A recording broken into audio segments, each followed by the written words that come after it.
a dairy farm in the middle of Rotterdam Harbour. 3D printing building materials using olive pits. An amazing design thinking workshop in Hamburg. And using biochar to make roads in Enschede. These are all snapshots of a study abroad experience, but no ordinary study abroad experience.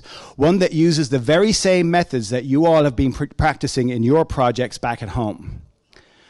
I've been doing this kind of work for a long time, and I feel a bit like a bit of a misfit toy. And I arrived here in the August of 22, and I was like, oh, there's a whole room of misfit toys. And we began the journey of designing this project.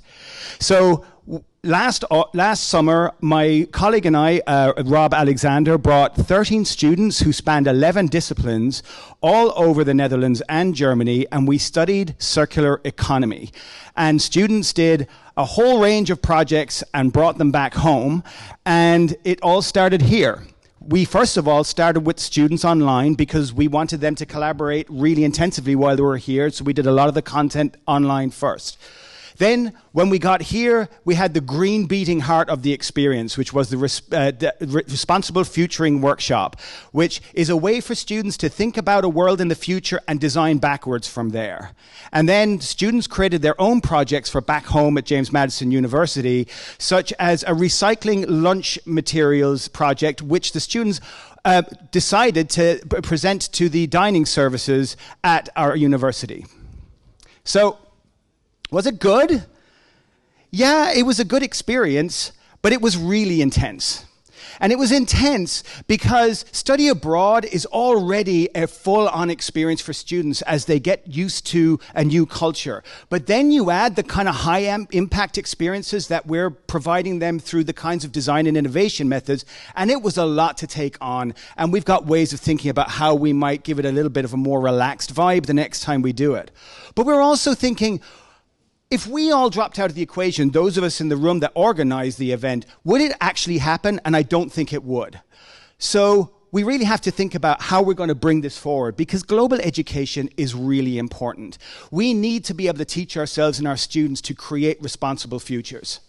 And we've got a major opportunity here. We've got us, this amazing network. We have Education First, which is a global leader in infrastructures for study abroad and a thought leader for global education. And we've got Responsible Futuring here at the lab in the University of Twente. Miriam Iliohan and I went to Education First for their Innovation Summit, and we got very, very, very excited, as you can see from this photograph.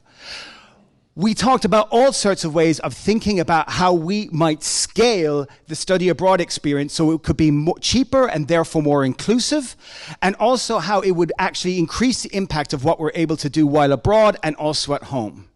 We thought about ways of stretching the very idea of a study abroad experience by thinking about experiences before we travel and after we travel and in a hybrid kind of a situation. And we also thought about the amazing stories that we can tell, not just those holiday Instagrams, but also documentaries, innovative case studies, and oral histories. So this is the way that we're really thinking about how we might move this project forward. And we know that this is a very special network, right? Yes. Sorry, I can't hear you. Is this a special network? Is the work that you've seen today amazing in these Ignites? Yes. Let's go on tour and bring that stuff on the road, right? Let's just do that. We've got the methods, we've got the network, we've got the ability to do that. The question in your minds right now shouldn't be, should I join this network? It's when will we be going abroad together? Thank you.